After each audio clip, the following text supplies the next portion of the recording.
Bueno, buenas noches de nuevo.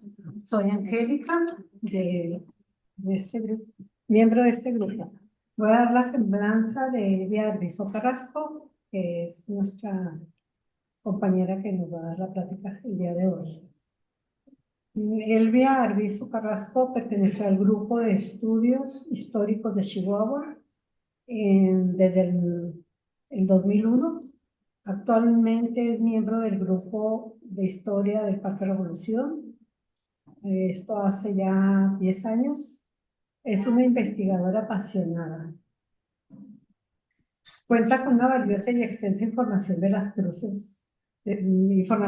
cruces, Namiquipa, Tomochi, Guerrero, Cusiburiachi, Carretas, actualmente Gran Morelos, así como el archivo histórico del Supremo Tribunal de Justicia de Chihuahua.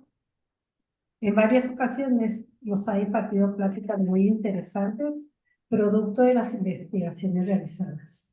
Le paso el micrófono a Elvia.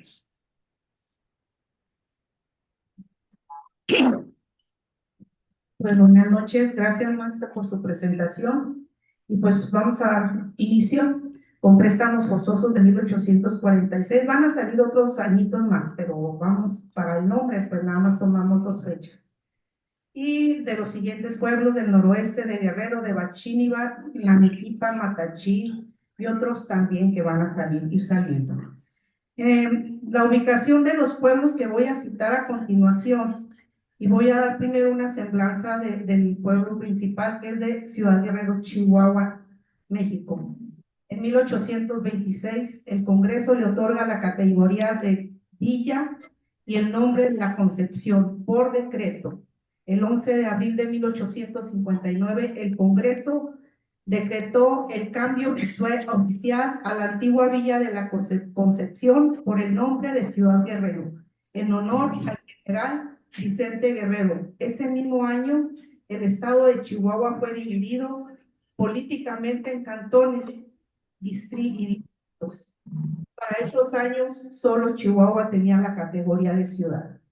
En el censo de 1831, la Concepción contaba con 1,300 habitantes. Así se convierte en población. Hoy, en la actualidad, está dividido en 20 secciones municipales y forma parte de 67 municipios con los que cuenta Chihuahua. Ciudad Guerrero se localiza a 171 kilómetros de Chihuahua capital, Bachíniva a 190 kilómetros, Namiquipa a 274 kilómetros y Matachic a 219. Van a salir otros pueblos, pero para ubicarlos todos estos van a estar en la misma línea. Pueblos establecidos al noroeste de México. ¿Quién le va a estar dando? No nos hace caso. Mira. Ahí está. Bueno, ustedes no, los presentes no van a ver las diapositivas porque no sabemos cómo compartirlas. En la plataforma. En la plataforma. Está solamente la primera diapositiva. No se ha movido ninguna. Sí, está como fija la primera, afirma. Sí.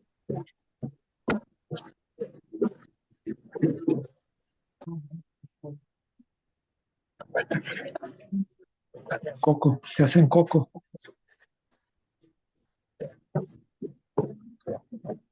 Véngase, perrito. Perrito. Perrito. Véngase para acá.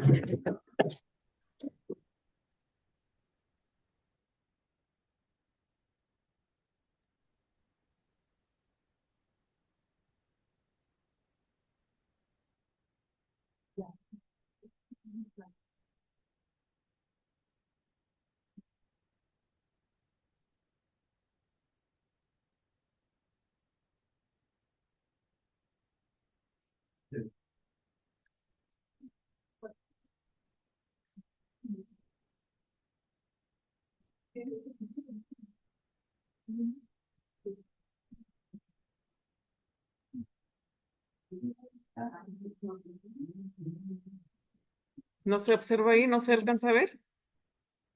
No ha cambiado. Siguen fijas.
Si puede abrir otra vez varias. Ese De lo 8, mismo. ¿cuál es el?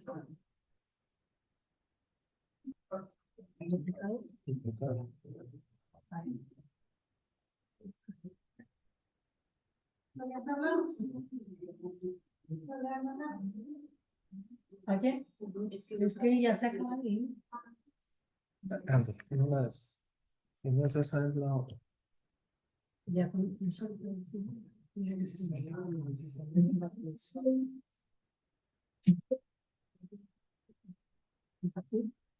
No, Se es que sería- cargarla. A ver ahí. Ahí. Un momento, por favor, tenemos problemas. Ahí se ve la portada, pero no avanza nada hasta ahorita. Sí, un momento, por favor.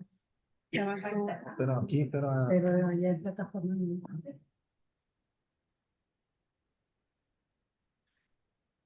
la de la esquina. Esta.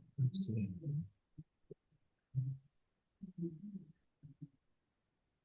Ahora sí, ya avanzó.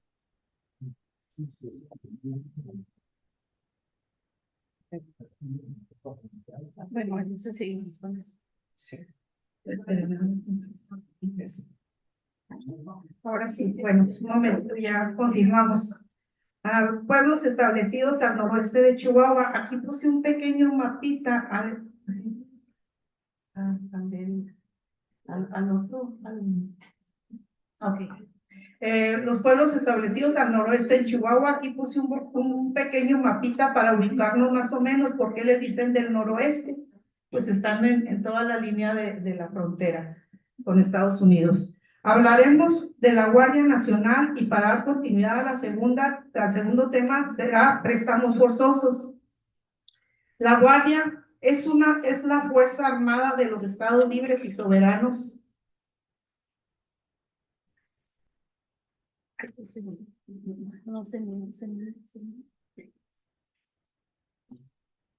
Que se forma con la Constitución de 1824 con diferentes nombres, como guardias milicianas o guardias cívicas, siendo varios los grupos de las Fuerzas Armadas.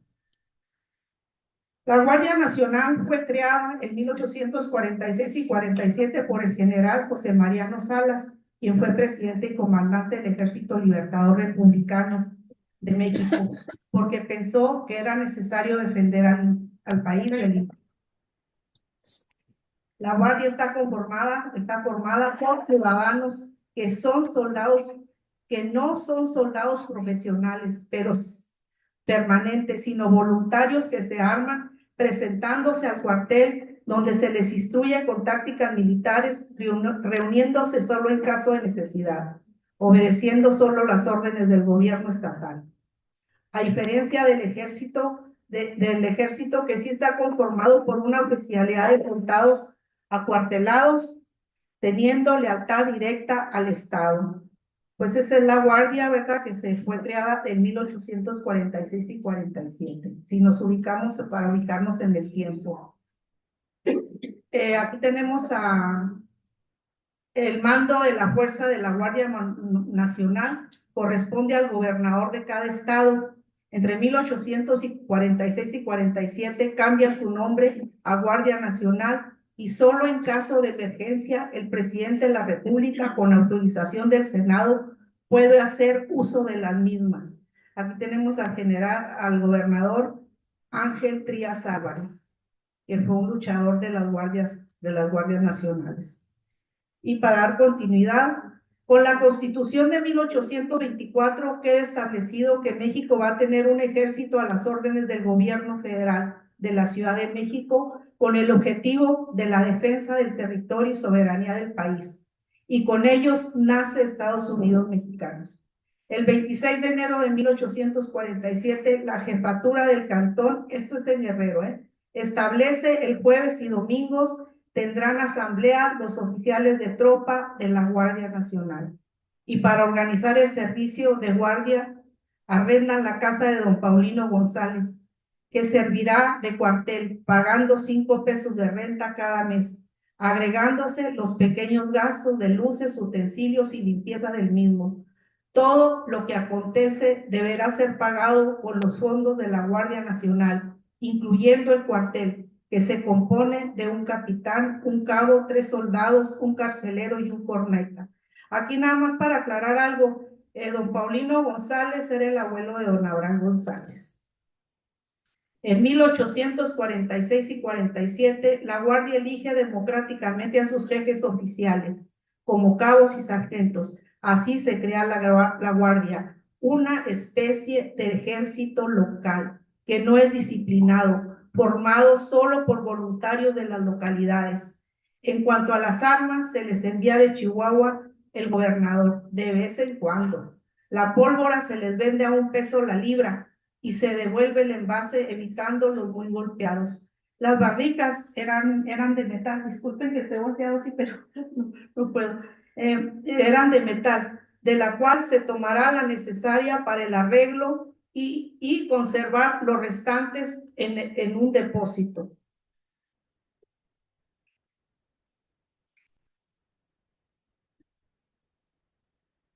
Benito Juárez combatió a la intervención francesa con batallones de la Guardia. El 28 de mayo de 1862, Chihuahua envió un batallón, el batallón primero, con 500 soldados bajo el mando del coronel Maya, para combatir a los franceses, llegando solo 370, emprendiendo la travesía 2.500 kilómetros a pie a la ciudad de Puebla. En diciembre de 1862, el batallón se incorpora al Ejército del Oriente bajo el mando del general Jesús González Ortega, que quedó frente al frente tras la muerte de Ignacio Zaragoza. Estas fuerzas se forman para defender a la patria. Ahí tenemos una placa en la Plaza de San Francisco, por si gustan ir a checar los nombres y todo, es parte nada más de los que fueron en ese batallón. Y pues don Luis Terrazas fue el que los organizó. La Guardia Nacional en 1859 tenía destacamentos para combatir a los apaches, que comandaba el coronel Esteban Coronado. El mismo año formó parte de la misma el coronel Ignacio Orozco, el teniente segundo Jesús José Casabantes y otros. El 15 de enero de 1862 se encontraba como gobernador el coronel Luis Terrazas, citado para organizar la Guardia Nacional de los cantones. Requisitos: que sean aptos para el servicio de campañas, solteros y personas que no tengan familia, ni sean, por su arraigo industrial, laboriosidad, puedan verse obligados a abandonar algún giro o negocio de los que interesa conservar. Eso es lo que pensaba don Luis Terrazas, ¿verdad? Yo admiro, pero no pasó así. Vamos a ver, ahora sí vamos a entrar.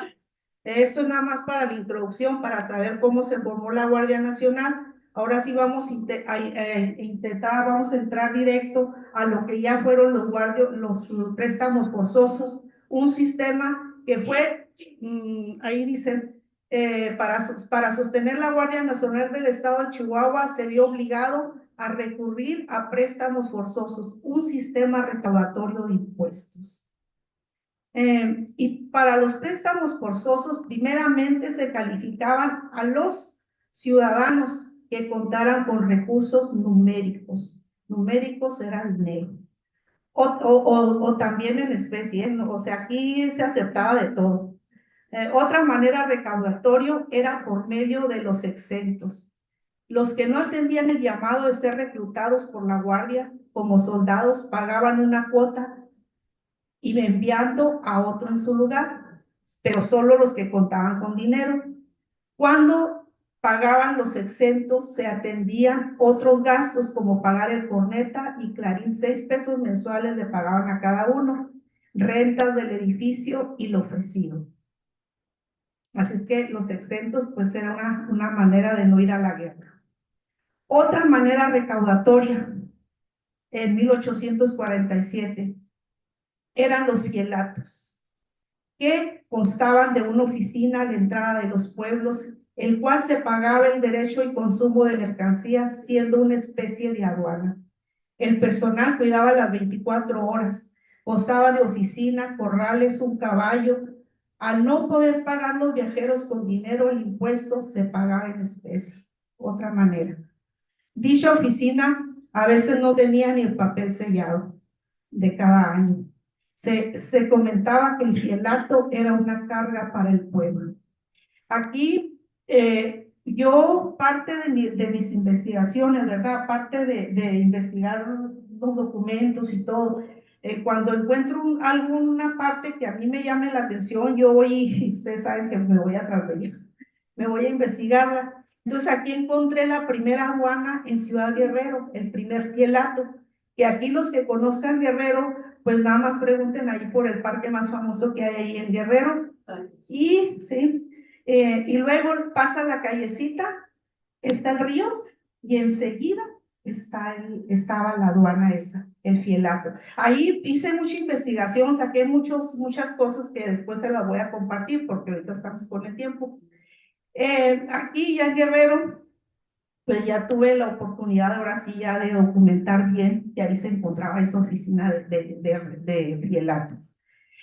Otro fielato que encontré, pues es donde más he permanecido, que es en Amiquipa. Nos vamos a ir al año de 1787, le llamaban la cuadrilla, antiguo depósito de pólvora y armas del viejo presidio de Amiquipa, cuartel de soldados.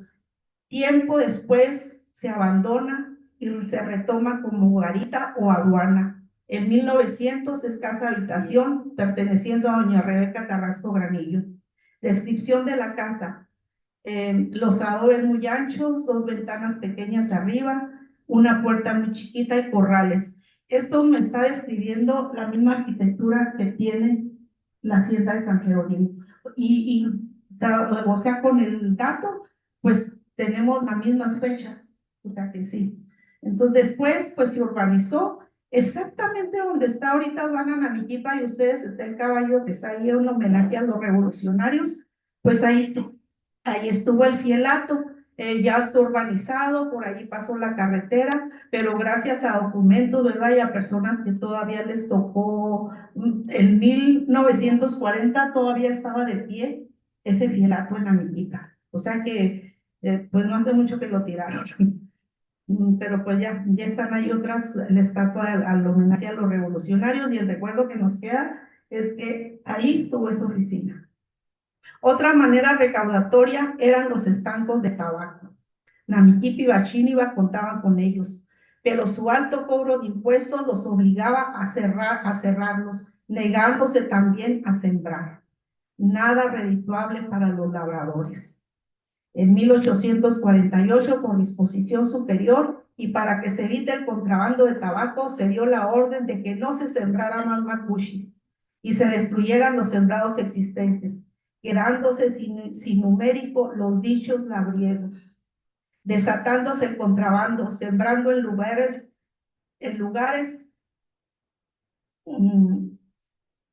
distantes los sembrados existentes. O sea, pues se tuvieron que ir a sembrar más lejos y siguió el contrabando, aunque estuviera prohibido. Y quedándose siendo un impuesto, o sea, esto del tabaco era un impuesto especial, aparte de los otros impuestos que ya había. había una crisis monetaria en ese tiempo. Si nos ubicamos, pues acabamos de perder la mitad del territorio. Solicitando los labriegos al gobierno que se les otorgue un plazo por ser insolventes para el pago de adeudo de préstamos forzosos. El tipo de moneda de la época eran pesos y reales. Aquí en este documento, si ustedes ven, se aprecia 167 pesos. Tiene una P y un barretazo arriba. Y luego 4 reales. Entonces aquí estamos teniendo, en ese 1848, 47, 46, se estaba usando el tipo de moneda, tanto reales como pesos. Allí hay otra historia, pero al menos nos vamos a guiar por los documentos, a ver si viene el numismático que nos dé algo más certero. Pero sí, se estaban usando las dos monedas. No sé cómo le harían para el peso, porque se supone que nada más se acuñaron pesos, se empezaron a acuñar cuando estuvo Maximiliano de Habsburgo, pero no vamos a meternos ahí, nos vamos a basar en el documento nada más, y luego ya vemos a ver qué pasó. Bueno, y después del dinero, ¿verdad?, que se usaba en ese tiempo, sobresaliendo el trueque por falta de numérico, volvemos al dinero otra vez. Y pues ahí en Huachíniva, un lugar desde la época de la Nueva Vizcaya, ¿verdad?, se empezaron a sembrar los primeros huertos de manzano. Gracias a la manzana criolla, la gente pudo pues sobrevivir, ¿verdad? Pasaban caravanas y pues les vendían manzana. Era una de las cosas de cómo podían sobrevivir también ahí. Para el 21 de julio se califica a los indígenas de Nanquipa para préstamos forzosos. Algo verdaderamente tremendo. El 22 de noviembre de 1848 quedan exentos del préstamo forzoso los indígenas de Nanquipa. Calificado la pobreza de los indígenas.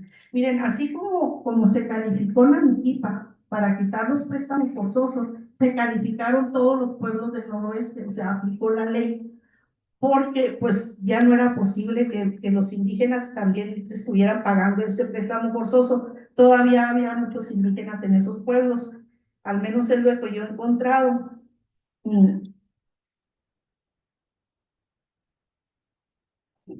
Bueno, eso es lo que encontré. Y el 19 de enero de 1848, el cura don Eleuterio Bencomo, son puros documentos, está así medio aburrido porque son documentos, pero si ustedes, vamos a ir un poquito a la letra de los documentos. Para palografiar cada documento, a veces duras hasta 3 horas y media. Para entenderlo, otro poco. Es una cosa titánica esto. No crean que es fácil. Es el escribano que la brilla. Sí, todo traen. Y luego muchas veces los términos, cómo escriben, cómo a veces no entiendes el contexto del documento, tienes que repasarlo muchas veces para poder entender qué es lo que están diciendo.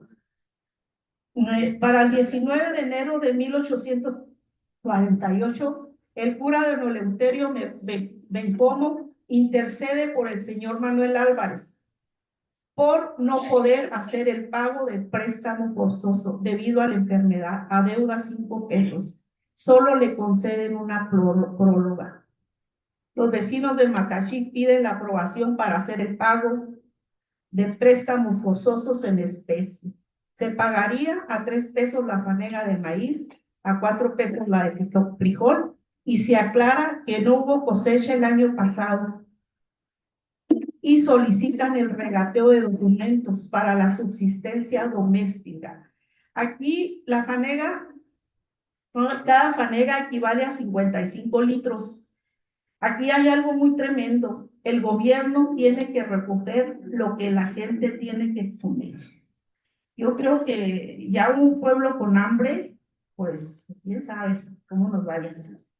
Y este gobierno, si ustedes se están dando cuenta, se mantenía con los impuestos del pueblo en ese tiempo. Después de este tiempo, vamos en 1850, vamos a ver un cambio ya más bien, pero estamos hablando de antes de 1850. Entonces, todo esto, pues, el gobierno va a coger impuestos de donde pueda. Y ya ven, bueno, a los indígenas se los quitó, pero fue después de que México cuando ya México perdió la mitad del territorio, pues ahí ya no le quedó a México más que decir, pues saben que, bueno, al gobierno, pues que si saben que, pues ya indígenas, gracias, los vamos a eximir a ustedes de los préstamos forzosos. O sea, pues ya, ¿qué más podían hacer? O sea, no creo que los pobres, ¿qué tanto les han de haber podido dar de préstamo forzosos los indígenas? Ahí está el detalle.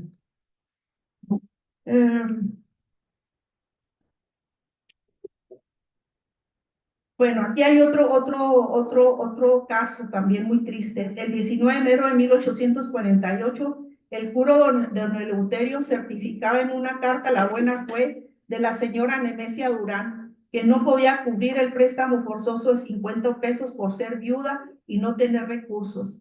A lo que insiste el cura en varias cartas, pide que se le exima del adeudo del plazo solicitado. Solo consigue una tregua. Aquí yo les quiero decir algo. El señor ya estaba muerto. Se supone que ya la deuda estaba ya saldada. No tenía por qué seguirle cobrando a la viuda. La viuda ya no era, ya no era viable eso. Y ya estaba muerto el señor. Pues se seguía cobrando el préstamo forzoso, aunque fueran a las viudas. Yo ahí sí lo veo, pues muy recaudatorio. Lo mismo dicen. Pues hay que acatar lo que dice el gobierno.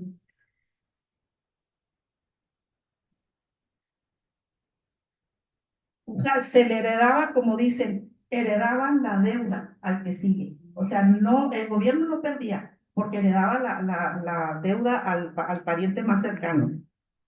El padre o el cura aboga por personas y daba fe por escrito de la pobreza que se encontraba. Hay otro documento donde el mismo padre pagaba impuestos por las casas de menesterosos, defendiendo al mismo mozo que trabajaba en dichas casas para cobrarle también impuestos. En Temosashi que encontré parientes de cura, me hablaron de su bondad y de las casas para menesterosos que dirigía, que también pagaban impuestos. Pues es así era el tiempo aquel. El 21 de junio de 1848 renuncia don Roque Orozco al puesto de administrador de rentas de esa villa, equivale a recaudador de rentas, supiéndolo don Paulino González, que ya dijimos quién era don Paulino. Al mismo tiempo lo llaman para el puesto de recaudador de fondo de exentos del cantón. Y por ese motivo el pueblo lo vio como un opresor. El pueblo le echaba la culpa al pobre don Paulino pues que él era el culpable que le estuvieran cobrando los impuestos, pero pues no, él solo obedecía órdenes del gobierno del Estado, nada más del Estado. Acuérdense que aquí no tenía que ver nada el gobierno central. Acatando el nombramiento que le hizo, fíjense, este nombramiento de don Paulino González se lo hizo nada menos que el gobernador Ángel Trías Álvarez. Políticamente ya los González estaban pues bien. Yo aquí lo que he leído de los González, yo pensé que los González no tenían, pues no habían tenido nada que ver antes con la política, pero me doy cuenta que sí, hay que tomar en cuenta eso. Toda esta correspondencia es enviada al despacho del Supremo Gobierno del Estado de Chihuahua. En aquel tiempo la ciudad de Chihuahua decían Ciudad Hidalgo. Yo así no les puedo decir el dato porque no pude encontrar. Si alguien sabe, pues se los voy a agradecer, pero no pude encontrar porque todo ese tiempo se llamó Ciudad Hidalgo. Para el 24 de febrero de 1848, en una circular se ordena que se recojan todas las semillas de matachí que se deben por el préstamo forzoso y que se vendan al precio que se pueda. Al señor Loreto Casabantes lo califican de nuevo para el cobro del préstamo forzoso, dado el estado decadente que se encuentra muy malo, adeuda 10 pesos. Otra petición, piden que se reduzca el subsidio al mínimo del pueblo de Bachíniva por insolvencia. El ciudadano Miguel Salcido ocupa varias veces los respectivos cuerpos, los respectivos puestos en Amiquipa de juez, presidente municipal, defensor de la Guardia Nacional, su honradez probada, reclutando a vagos y desertores por enviarlos a sus respectivos cuerpos, lo que le cuesta ganarse muchos enemigos. Solicitando se ponga en asamblea con prontitud a la infantería de Namiquipa. No tenía caballo por las constantes ataques de los bárbaros. Aquí Namiquipa en ese tiempo fue muy atacado y lo único que contaba era con una guardia de infantería, que eran puros a pie, eran a pie nada más, y con lo que podían defenderse. Para el 9 de febrero, el señor capitán de la Guardia Nacional, Jesús María Vázquez, aquí tenemos otro también, tío de Pascual Orozco, del cantón, envía los reclamos de la tropa al secretario del Estado y a la jefatura, esto solventando en lo posible los pequeños gastos con los pagos de los exentos, y solo se han juntado 3 pesos.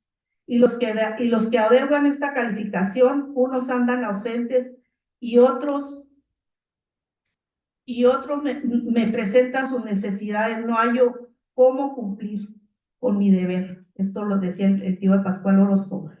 El pago de los exentos al principio no hubo tanto reclamo. Bueno, pues está bien, vamos a pagar. Pero después que vieron que se volvió una carga, ese pago de exentos, por no ir a la guerra, ellos ya empiezan pues sí, a ponerse en guardia y decir, pues, no queremos ya pagar tanto ese dinero. Entonces, el pago de insectos al principio, pues, fue bueno, pero después significó una carga para toda la población. Y en 1848 se aclara que todos los gastos de la guardia de prevención. Aquí hay algo muy importante. Si tenemos en cuenta que los tratados de cuando ya perdemos la mitad del territorio, se firmaron el 2 de febrero de 1847. Aquí, si se fijan, ya no es guardia para defender la patria, sino es una guardia de prevención, y dicen que se van a pagar con los gastos de la Guardia Nacional. De todas maneras, los impuestos no los van a quitar. Con los fondos del préstamo forzoso. En cumplimiento a lo mandado, declaran que los jueves y los domingos tendrán academia, los oficiales y la tropa. Bachíniva, uno de los despachos más destacados por soldados cumplidos, pero destacados. Su pobreza pues era latente. El capitán Alderete, Juan Alderete, hombre, que la mayoría de ellos, él ponía una queja, el capitán Alderete, que la mayoría de ellos no sabe leer y que para ser cabo se necesita saber leer. Entonces él fue un hombre muy importante, Juan Alderete ahí en Bachíniva, protegió también, quiso que la Guardia Nacional prosperara porque veía que en ella iba a encontrar pues que salieran adelante los pueblos, pero pues ese era lo que él pensaba. En Mataxí se arrendó una casa para el cuartel en 2 pesos, 2 tambores a 12 pesos. La falta de dinero, por lo que tendremos solo un tambor. Entonces los 2 tambores pues ya no se iban a llevar a cabo, nomás uno por falta de dinero. Falta también un instructor de técnica militar. Se le pagaba 9 pesos al mes cuando había instructor. Las armas se hallan algunas descompuestas en las municipalidades.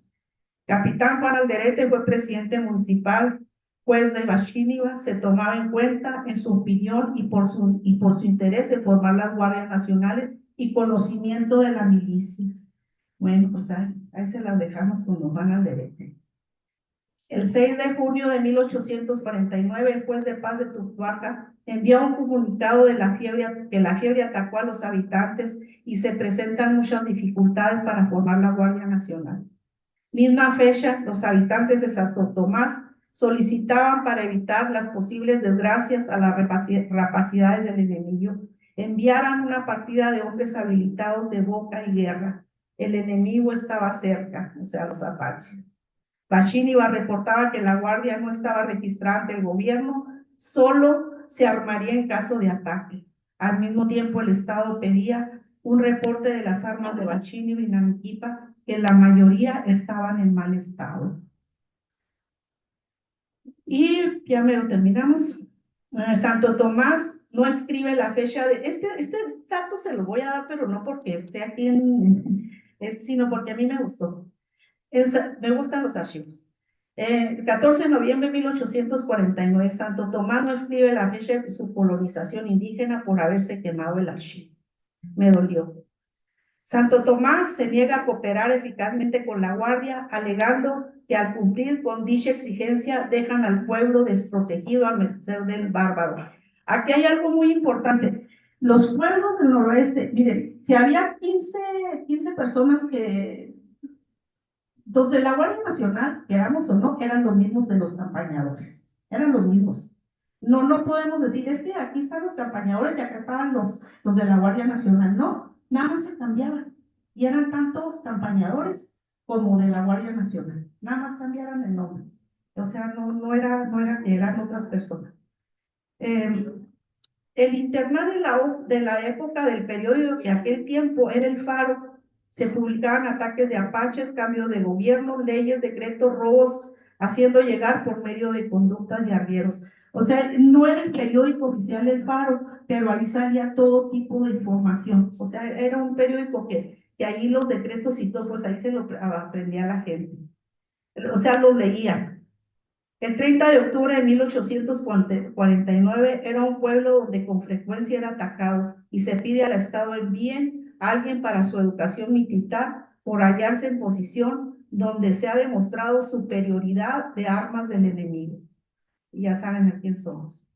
La educación se paga por los padres de familia, donde se le enseña lectura, aritmética y gran parte seguía dependiendo de la iglesia. También se pagaba el catecismo del padre Ripaul, que decían que el catecismo del padre Ripaul se lo sabía Benito Juárez de memoria.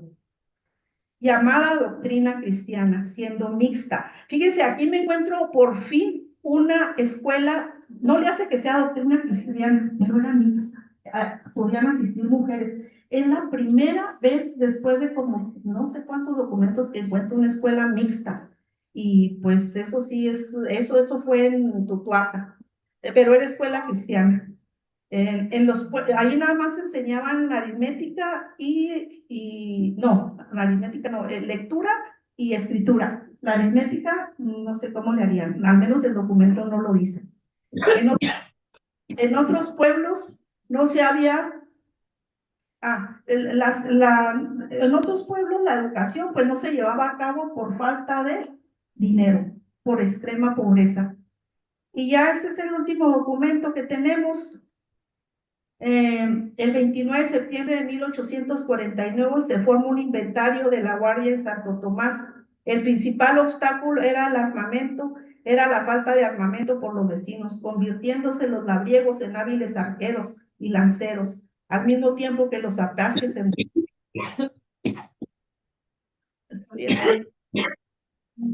Micrófono. Apaguen sus micrófonos, por favor, en la plataforma. Favor de apagar sus micrófonos en la plataforma, se escucha bastante ruido. Ya los apagaron. Bueno, seguimos. Para los rancheros, la obtención, dice, para los rancheros la obtención de un rifle o una pistola de vez en cuando que les proporcionaba el gobierno se convertía en una adquisición vital, de acuerdo con la lista de hombres de 16 a 54 años. Aquí no eran los 18, sino a los 16 años ya podían entrar a la milicia. Yo he encontrado documentos donde a los 14 años ya estaban en la milicia. O sea que esto nomás era como oficialmente, miren, aquí está, pero la realidad era otra. Entonces sí estamos aquí bien. Siendo de distintas comunidades, eso sí, se juntaban los campañadores o los que iban a la Guardia Nacional de diferentes pueblos. Siendo 225 hombres, de los cuales 65 contaban con un arma de fuego, los que contaban con algún grado, bueno, de 225, nada más 65 contaban con armas de fuego, ¿eh? Los demás no tenían. O sea, he encontrado documentos, encontré un documento muy triste donde dice, encontraron a 2 mestizos muertos con 7 balazos, uno y otro con 4, y ellos con el arco y la flecha en la mano. O sea, quiere decir que los mestizos se andaban defendiendo como podían. Y aquí lo vemos que les faltaban muchas armas. Para cuando llevaban a grado de capitanes, tenientes, se les llamaba grados honorarios, porque no eran por que eran de la milicia, sino porque eran en méritos en campaña o en los nombramientos en las asambleas donde ellos mismos ahí se nombraban.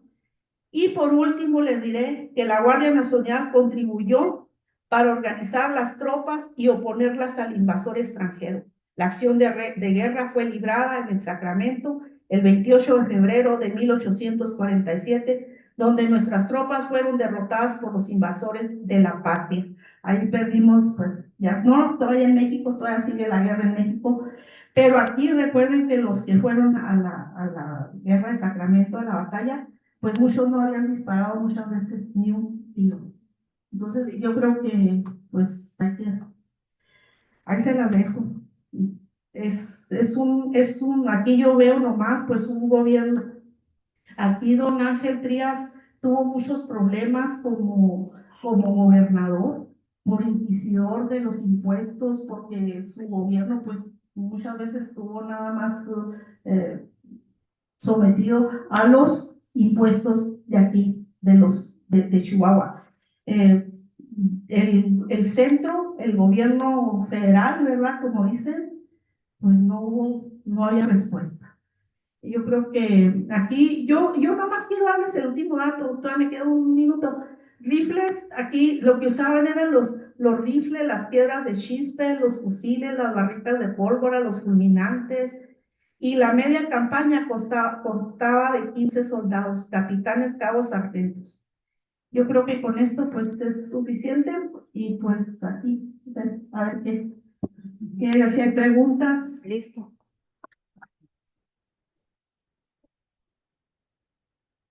Muchas felicidades, Silvia.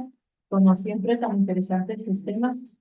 Pasamos a preguntas y respuestas a la compañera del tema préstamos forzosos de 1847. Katie. Hay mucho que preguntar de los préstamos forzosos, es nomás una pequeñita parte. Díganme. No, pues primero que nada, muchas felicitaciones, Lidia.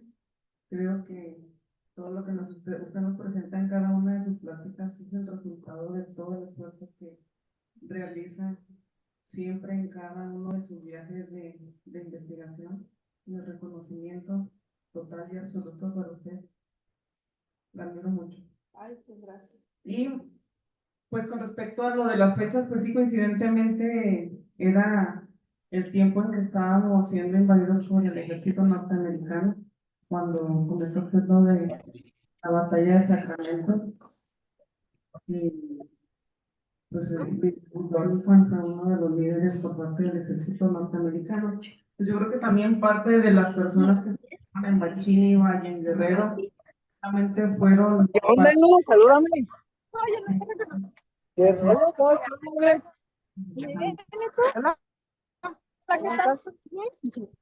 Una amiga, nuestra amiga.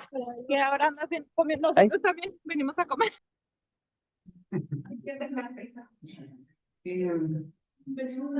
Con respecto al tema de Bachíniva, ya ve que les comenté hace poquito que estamos colaborando con la presidencia municipal de Bachíniva, el ingeniero Alderete, y próximamente usted estará cordialmente invitada a unirse a ese proyecto, en donde se pretende recuperar un fortín que servía como vigía. Está en la parte alta de un cerro del municipio de Bachíniva, y pues estamos trabajando en las gestiones para que sea nuevamente reconstruido, al igual de que también en la hacienda de San Jerónimo, también de Bachíniva, que por ahí localicé un dato que fue parte de las oficinas municipales de 1880 a 1908.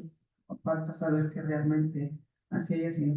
Y pues nada, muchas felicidades, es todo por mi parte. Muchas gracias.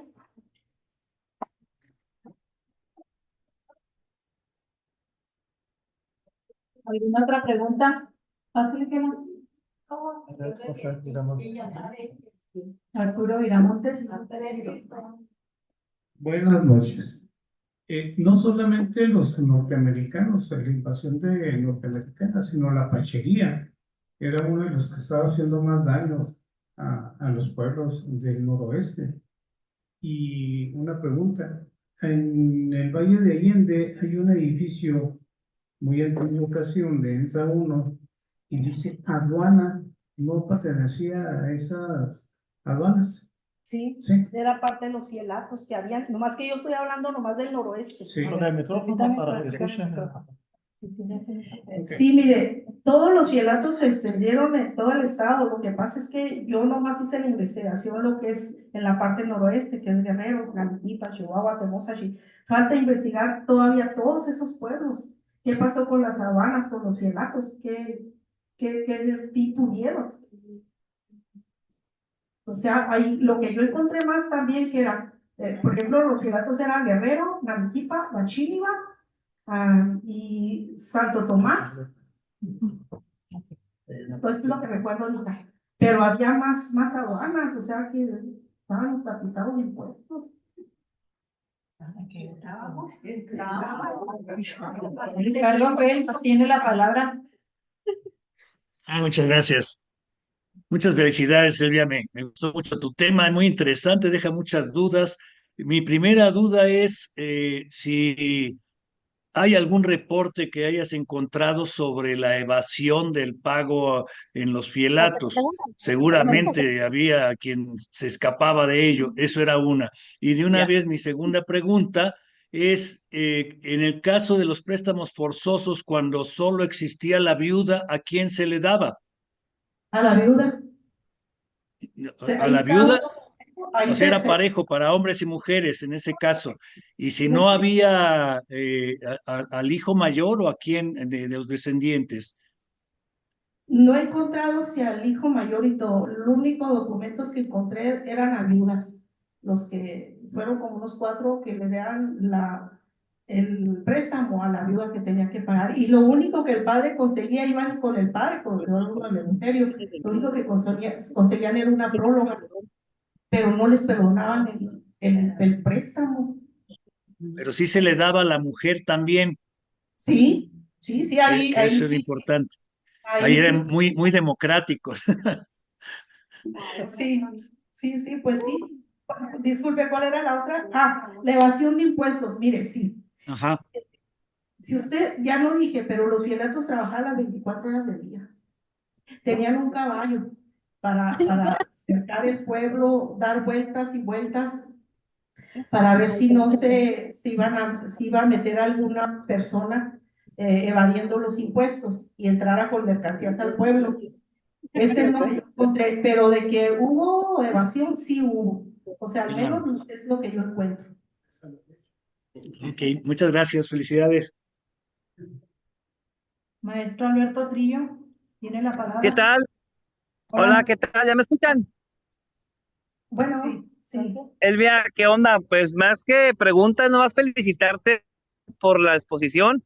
Siempre, pues, ¿qué te podemos refutar si estamos viendo el documento?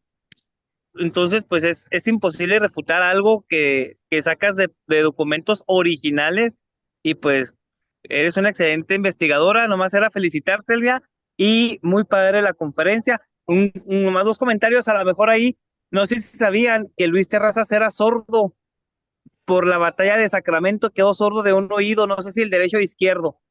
Y pues muchos de esos préstamos forzosos, obviamente en años posteriores, pues se quedó don Luis Terrazas con ese dinerito. Estoy hablando ya en 1862, 63.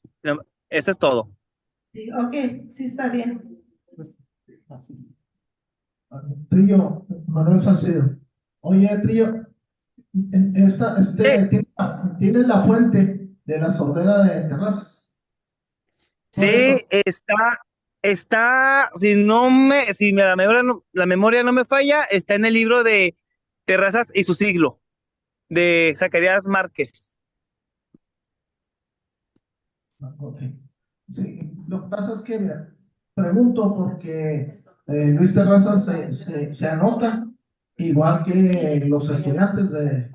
del De Instituto Científico. científico. Entonces, cuando se da pues la matanza o la masacre de Sacramento, la familia estaba muy preocupada porque pues, la mayoría de las familias de Chihuahua tenían a alguien de sus integrantes ahí en esa batalla. Hubo más de 300 muertos que se fueron a la fuerza común. Pero de ahí de la familia Lister, los Terrazas tenían una tienda grande en donde está, bueno, donde era el barrio San Pedro, ahí en las Ujú. Héroes y Ocampo más o menos. Entonces, uno de los trabajadores que estaba también, que se anotó, eh, vio entre el montón de muertos a un sujeto que se le hizo conocido, quitó varios cuerpos y sacó a Luis Terrazas, que en ese tiempo era joven, y lo echó en un carretón y se lo trajo, un carretón de esos que eran de 2 llantas y jalados por un buey. Sí. Entonces se trajo y bueno, lo cuidó la familia precisamente en el bodegón ese que tenían. Era una tienda de abarrotes que tenían ahí. Sin embargo, me llama la atención lo que dices de la sordera porque me interesa, ¿no? Me interesa porque yo no he Ujú. encontrado, o sea, no he visto ese dato. Sí, Nada tenía más 18 años, creo, don Luis, en ese entonces, así es. porque es del 23 o 29, Sí, 1829. sí, así Y es. sí, ahí casi estoy seguro que lo dice Zacarías Márquez en Terrazas y su siglo, ¿eh? Ok, ok. Sí. Y, y casi tan seguro que está por la parte de abajo, no sé en qué página, pero está abajo del libro, de las páginas del libro, donde dice. Ok, gracias. Sí, Ah, bueno, órale. gracias. Quiero aprovechar para felicitar a Elia, pero también mandarle un saludo a su esposo, porque la deja irse allá al archivo por temporadas, sí, realmente por meses. Entonces, él ya hace un trabajo él ya hace un trabajo de investigación que es admirable. Ahorita dijo que dura 3 horas descifrar, porque aplica los principios de la paleografía.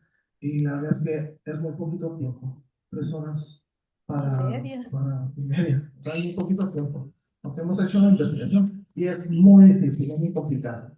Entonces, felicitaciones, muy buena información, muy buenos datos. ¿Alguna otra pregunta? Aquí Daniel Rey.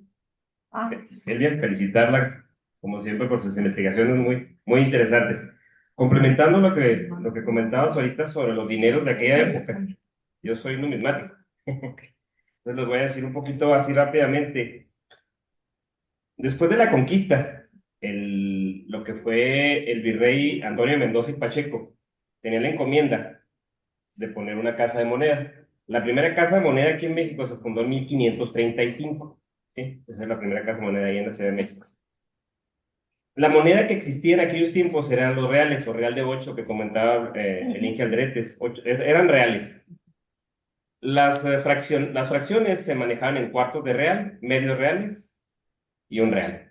Y había 2 reales, 4 reales y hasta 8 reales, ¿sí? Los 8 reales son 27.5 gramos, o sea, era prácticamente una onza de plata. Y tenía que ser de una pureza mayor a 900, al 90%, son 900 milésimas, 925, 902, 903, ¿sí?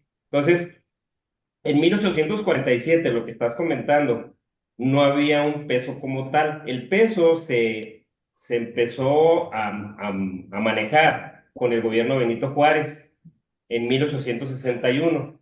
Hubo un decreto que dijo Benito Juárez, vamos a hacer el peso, sí, que se manejen en centavos también. Pero hasta 1865, con Maximiliano de Habsburgo, empezó a acuñar como tal, físicamente, los pesos, ¿sí? Entonces los pesos aparecieron en 1865 por Maximiliano.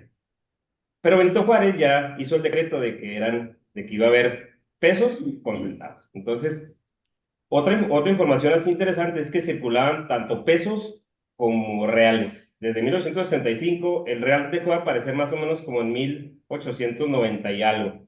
Ya dejó de existir la moneda como real y así siguieron los pesos y centavos. Entonces, nada más como una información. Bueno, pero entonces, ¿cómo aparecía, cómo representaban el peso, si eran reales? Es que eran el peso aquí en México, le decían 8 reales o peso duro.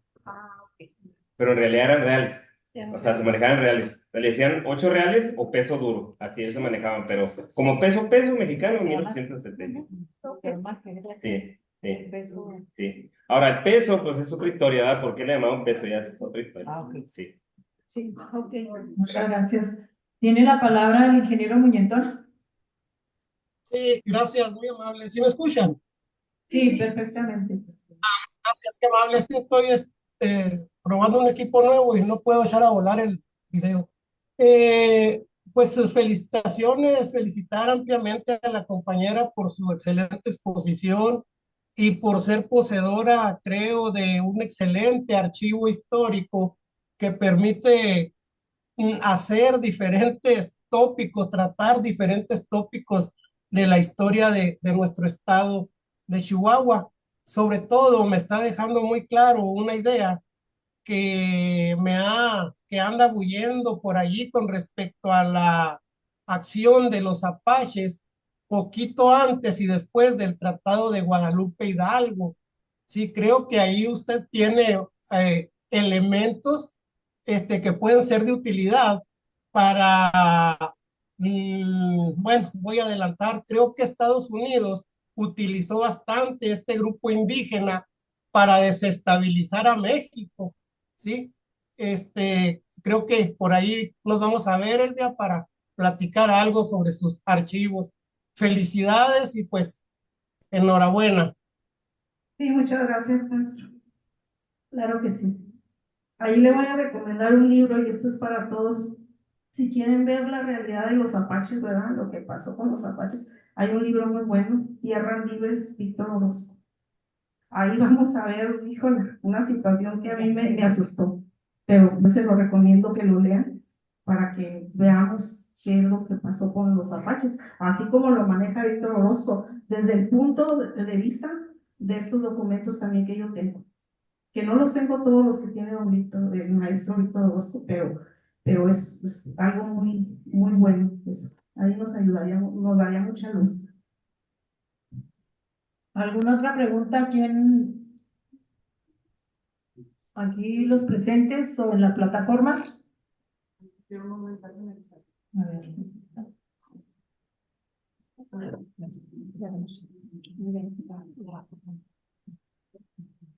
Que si repites el título porque no se escuchó bien. Ok. Es Tierras Libres de Víctor Orozco. Tierras Libres.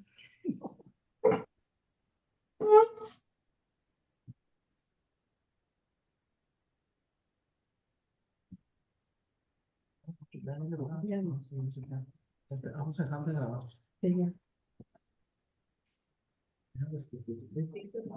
Vamos a dejar de grabar. Bueno, ya vamos por terminada la plática. Vamos a dejar de grabar. Sí, puedo.